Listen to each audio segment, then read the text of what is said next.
Oi pessoal, vamos iniciar uma videoaula do nosso curso preparatório para o vestibulinho. A aula de hoje é de português e a nossa aula de número 29 e o tema da aula de hoje é funções da linguagem. Quando nos comunicamos com alguém, transmitimos ao nosso interlocutor uma determinada mensagem, que, sob a forma de um código, exemplo, a língua portuguesa, é levada até ele por meio de um canal ou veículo de comunicação. Exemplo: Oi Maria, estou lhe enviando essa carta para lhe dizer que estou com saudades. Abraços, Paulo. Então nós temos aqui que quem escreveu foi o Paulo, quem leu foi a Maria. A mensagem era: Oi Maria, estou lhe enviando essa carta para lhe dizer que estou com saudades. O código é a língua portuguesa escrita e o canal é uma carta.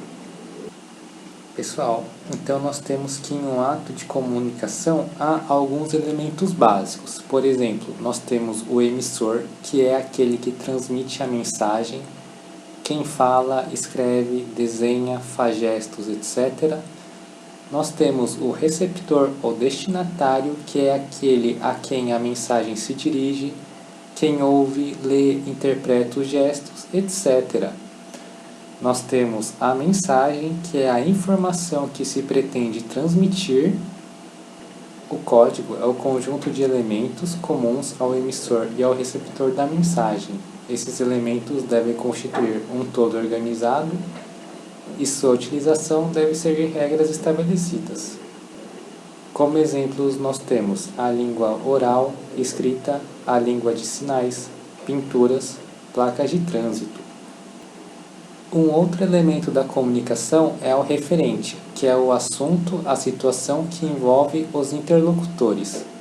Chama-se contexto linguístico ao texto maior, que envolve, por exemplo, um verso de um poema ou um capítulo de um romance. Canal é o meio físico para transmitir a mensagem, o suporte material que a conduz.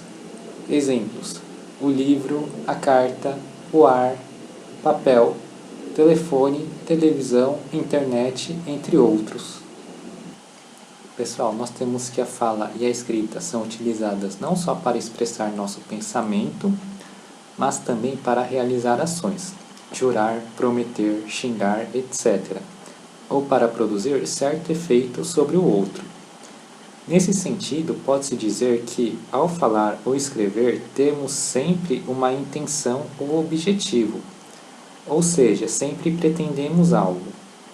A linguagem não serve apenas para transmitir informações, ela também pode ter a função de levar o outro a tomar uma atitude, manter o contato com o outro, fazê-lo rir, emocionar-se, refletir, entre outros. A linguagem também pode servir para darmos vazão ao nosso mundo interior, para entendermos o mundo e refletirmos sobre ele, entre outras funções. Um dos primeiros estudiosos a considerar que a linguagem não tem apenas a função de transmitir informações foi Roman Jakobson. Para esse linguista russo, haveria basicamente 6 funções da linguagem determinadas de acordo com o elemento em que a ênfase da mensagem recai. Pessoal, então nós temos a função da linguagem emotiva ou expressiva, apelativa ou conativa, fática ou de contato, referencial ou denotativa, metalinguística e poética. Nós iremos ver cada uma delas com mais detalhes mais à frente. Contudo, seria um erro imaginar que cada enunciado ou texto cumprisse apenas uma dessas funções. De acordo com a teoria de Jakobson, o que ocorre é o predomínio de uma função sobre as outras. Função referencial ou denotativa. A ênfase é no contexto ou no referente, ou seja, o assunto sobre o qual se fala ou escreve. Quando a intenção do emissor é apenas transmitir a mensagem de modo claro e objetivo, sem admitir mais de uma interpretação, com a finalidade de espelhar a realidade, a linguagem assume uma de suas funções mais importantes, a função referencial, informativa ou denotativa. Esta função tem o predomínio do contexto, ou seja, a intenção de informar o conteúdo, o assunto, as ideias, os argumentos de uma mensagem. A função referencial predomina em jornais, revistas informativas, livros técnicos e didáticos. Vamos ver um exemplo. Quem foi Alfred Nobel? Cientista, inventor, empreendedor, autor e pacifista, Alfred Nobel nasceu em Estocolmo, capital da Suécia, em 1833. Além de se dedicar a estudos científicos, ele era fluente em diversos idiomas e escrevia poesia. Entre suas conquistas estão experimentos com nitroglicerina. Ele obteve a primeira patente de um explosivo com nitroglicerina, bem como de um detonador. Nós temos aqui um texto que faz referência a datas, lugares, nomes de pessoas e acontecimentos relativos à vida delas. Tem uma finalidade muito clara, informar o leitor a respeito de um determinado assunto. A linguagem, nesse caso, transmite uma mensagem direta, objetiva, que só pode ser entendida pelo leitor em um sentido específico único. Dizemos, por isso, que ela foi empregada em sua função referencial. A função referencial da linguagem tem como foco, elemento central, o próprio assunto, o que faz dela a função predominante nos noticiários de TV, rádio e internet, nos jornais, nas revistas de informação, nos livros institucionais, nas biografias, nos textos técnicos, nas sentenças judiciais, nos contratos, entre outros. Função emotiva ou expressiva. ênfase no emissor, ou locutor ou remetente, que é a pessoa que fala ou escreve. Há predomínio da função emotiva ou expressiva da linguagem quando textos mostram emissores voltados para si mesmos, para os próprios sentimentos, revelando o estado emocional de cada um. Nota-se, por isso, a presença reiterada de verbos e pronomes em primeira pessoa e de pontos de exclamação, enfatizando os aspectos emocionais da linguagem dos emissores. Exemplo: ando devagar porque já tive pressa e levo esse sorriso porque já chorei demais. Note que nesses versos a mensagem é centrada no próprio emissor, que por meio de pronomes eu, me e de verbos na primeira pessoa do singular, ando, tive, levo, etc., evidencia seu mundo interior, sua subjetividade, seus sentimentos e emoções. Quando a mensagem é empregada com essa finalidade, dizemos que nela predomina a função emotiva ou expressiva da linguagem. Na função emotiva expressiva, é comum o emprego de interjeições, palavras e expressões que exprimem estados de espírito, e reticências e pontos de exclamação, na linguagem escrita, como recursos para enfatizar os sentimentos do emissor. Função conativa ou apelativa, a ênfase é no receptor ou interlocutor ou destinatário, a pessoa para quem se fala ou escreve. Há predomínio dessa função quando na linguagem há, por parte do emissor, o desejo de atuar sobre o receptor, levando-o a uma mudança de comportamento, e isso pode acontecer por meio de uma ordem, um apelo, uma sugestão, uma súplica. Trata-se de uma função usada quando se pretende atrair a atenção do receptor e influenciá-lo a receber a mensagem. Na função apelativa, os verbos aparecem no modo imperativo e os vocábulos são cuidadosamente escolhidos a fim de envolver o receptor. Exemplo: o álcool vicia, não seja a próxima vítima. Nós temos aqui que a mensagem procura falar diretamente com o leitor, ou seja, ela é centrada no destinatário e busca interferir no comportamento dele, alertando-o dos riscos à vida representados pelo consumo de bebida alcoólica. Função metalinguística. Na função metalinguística, a ênfase é no código, no caso das comunicações verbais, a língua. A linguagem apresenta a função metalinguística quando discorre sobre o próprio código. É, na verdade, a própria linguagem que está em jogo.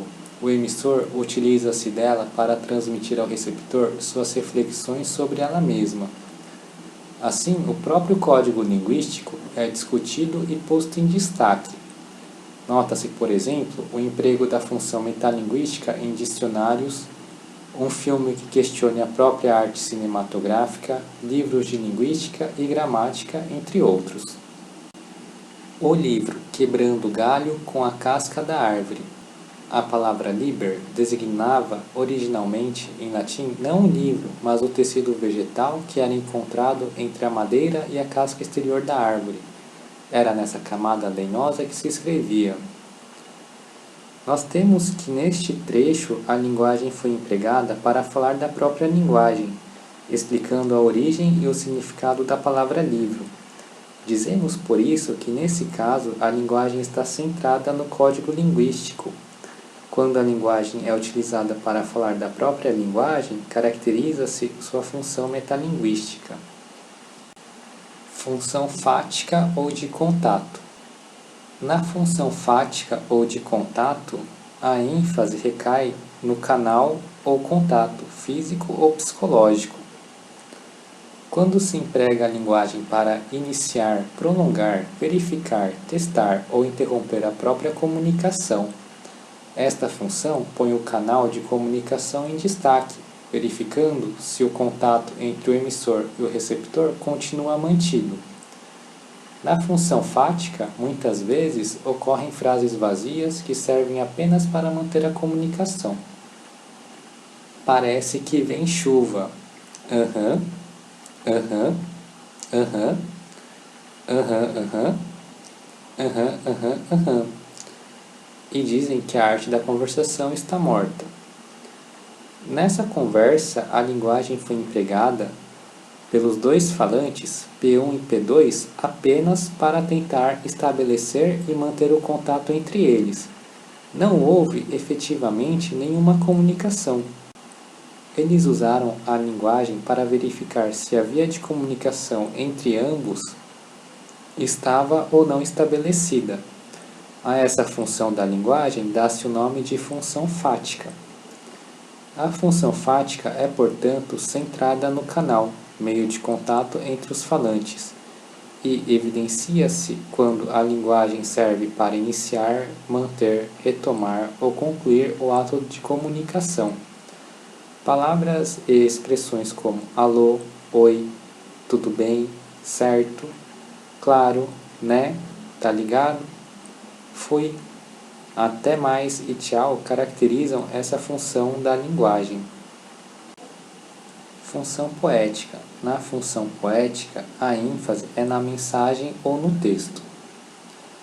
A mensagem é posta em destaque, o emissor tem um cuidado especial na escolha das palavras, realçando sons que sugerem significados diversos e empregando imagens sugestivas, a fim de expressar ou enfatizar sua mensagem. É comum construções que apresentem sonoridade, a linguagem figurada e o uso de métrica como versos. Quem com ferro fere, com ferro será ferido. Água mole em pedra dura, tanto bate até que fura. Cigarra, diamante, vidraça, arisca, áspera, asa risca, o ar e brilha e passa. Pessoal, nós temos que a linguagem foi utilizada para produzir determinados efeitos expressivos e assim despertar o maior interesse do leitor. Percebe-se que houve uma preocupação em trabalhar as palavras de maneira pouco comum, organizando a sonoridade e o ritmo das frases para que a própria mensagem ganhasse destaque. Essa função da linguagem, que é centrada na mensagem, denomina-se função poética. A função poética evidencia-se claramente na poesia, nos slogans publicitários e também nos textos de origem popular, ditados, cantigas, etc. Pessoal, com isso finalizamos a nossa aula de hoje. Foi uma honra estar com vocês. Espero que tenham gostado da aula. Obrigado por acompanhar o curso e até a nossa próxima aula.